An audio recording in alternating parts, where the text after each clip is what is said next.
Indonesia. Di video kali ini saya akan membahas materi mengenai hukum perbankan.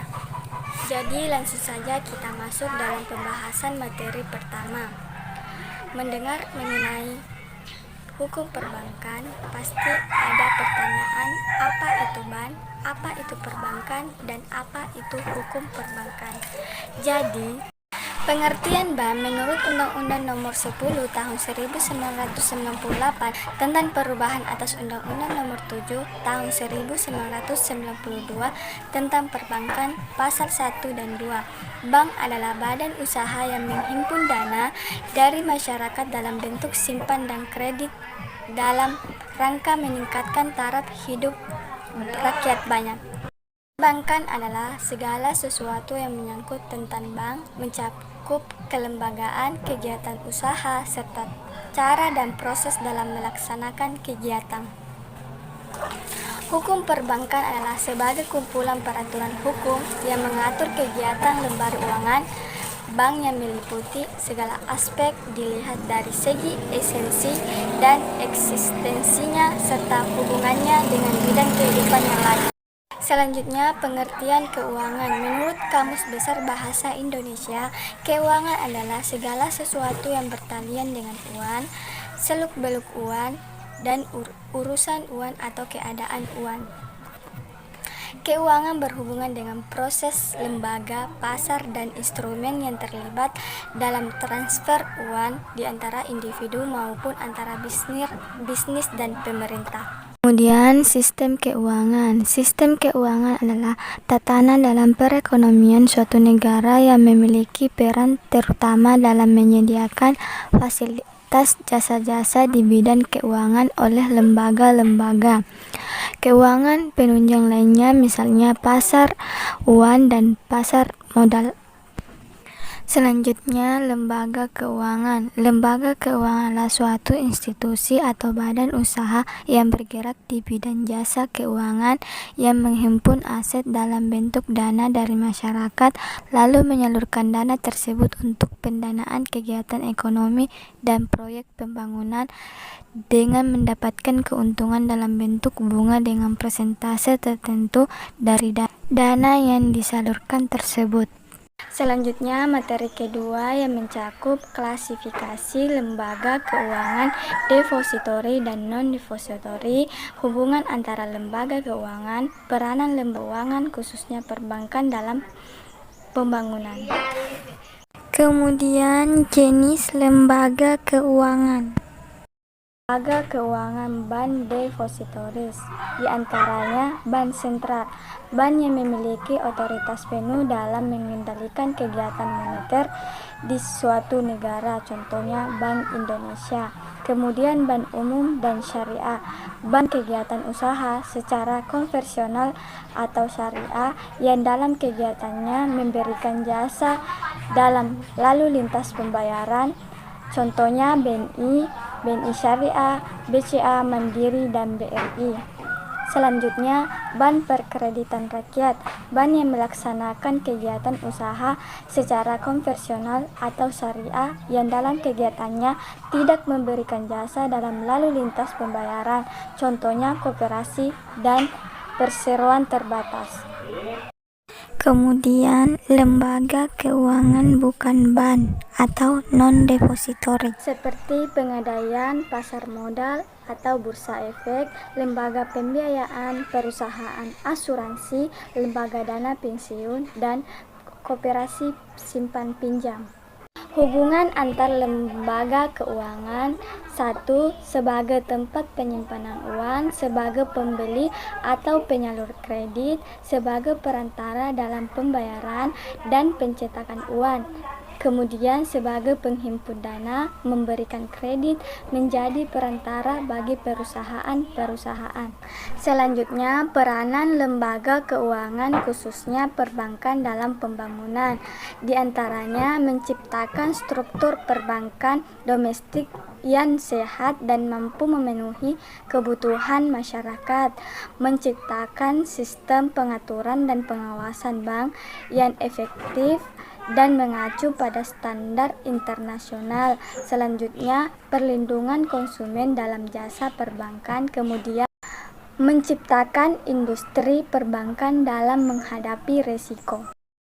Selanjutnya, materi ketiga dan keempat yang mencakup asas, tujuan, jenis bank, dan pendirian bank, kemudian tujuan dan tugas Bank Indonesia, kemandirian Bank Indonesia, pengawasan, serta pembinaan Bank Indonesia. Menurut pasal 2, 3, dan 4 Undang-Undang Nomor 7 Tahun 1992, BAM memiliki asas yaitu asas demokrasi ekonomi dengan menggunakan prinsip kehati-hatian, serta memiliki fungsi sebagai penghimpun dana dan sebagai penyalur dana kepada masyarakat. Kemudian tujuan dari BAN itu sendiri yaitu sebagai penunjang pelaksanaan pembangunan nasional dalam rangka meningkatkan pemerataan serta pertumbuhan ekonomi, kemudian untuk menstabilitas nasional ke arah peningkatan rakyat banyak. Selanjutnya, jenis BAN. Jenis BAN dilihat dari fungsinya, terdiri dari bank sentral, bank umum, dan bank perkreditan rakyat. Kemudian dilihat dari kepemilikannya, terdiri dari BUMN, bank milik swasta nasional, bank milik asing, dan bank campuran. Selanjutnya, jenis bank dilihat dari cara menentukan harga, terdiri dari prinsip konvensional dan prinsip syariah. Selanjutnya, jenis bank dilihat dari status, terdiri dari bank devisa dan bank non-devisa.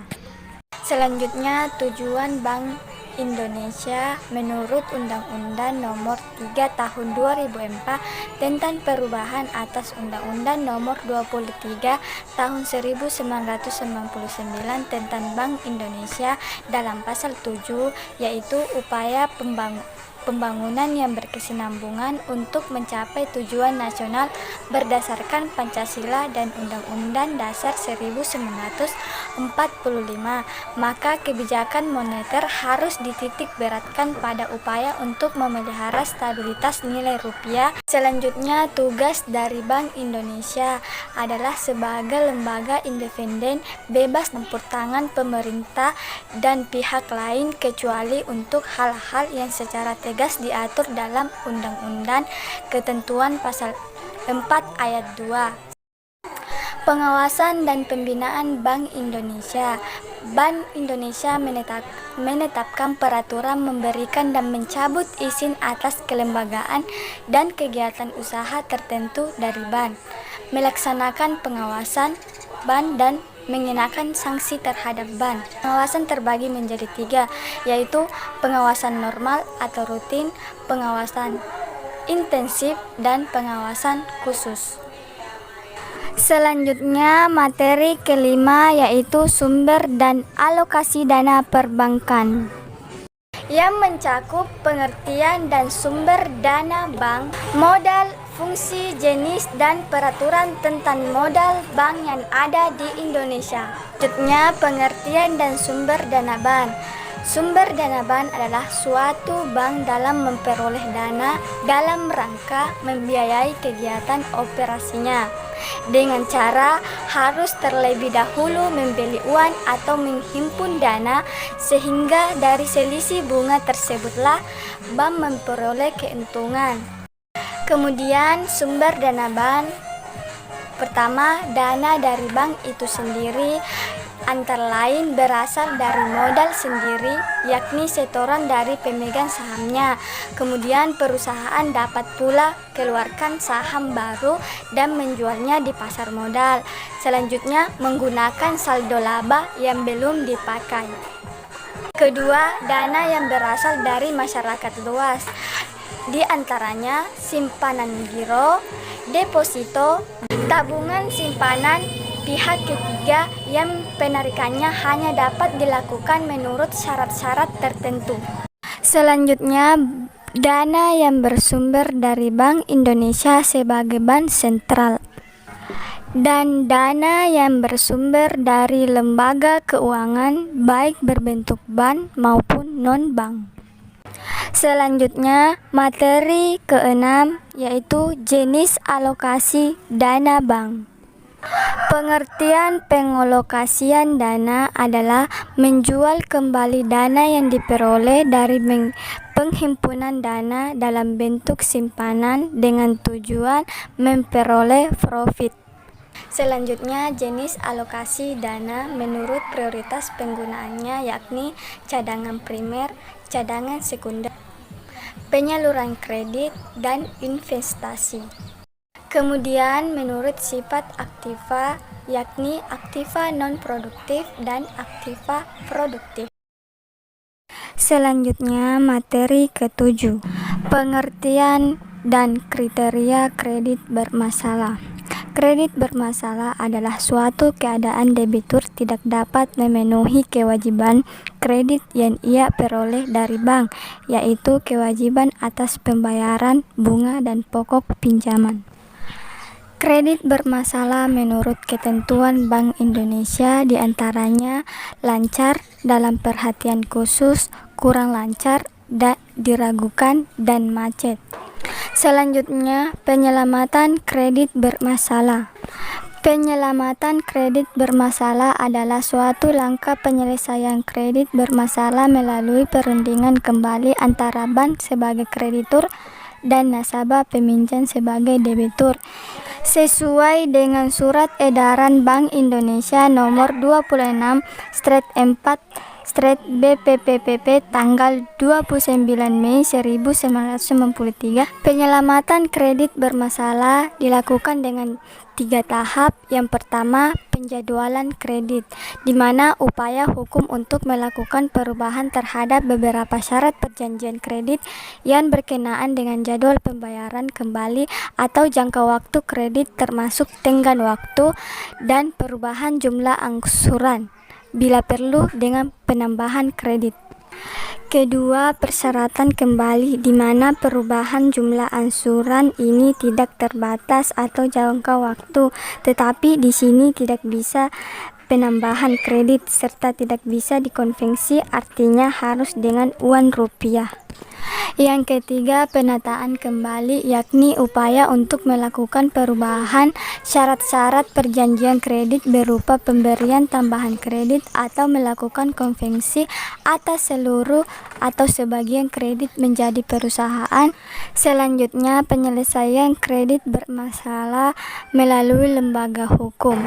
Di antaranya, Panitia Urusan Piutang Negara, Direktorat Jenderal Piutang dan Lelang Negara, Badan Peradilan, serta arbitrase atau badan alternatif penyelesaian sengketa. Nah, cukup sekian pembahasan materi dari video kali ini mengenai hukum perbankan. Semoga teman-teman bisa memahami dan menambah pengetahuan kalian tentang hukum perbankan. Saya pribadi meminta maaf apabila ada kesalahan kata dalam sepanjang pemaparan video kali ini. Saya akhiri, sekian dan terima kasih. Wassalamualaikum warahmatullahi wabarakatuh.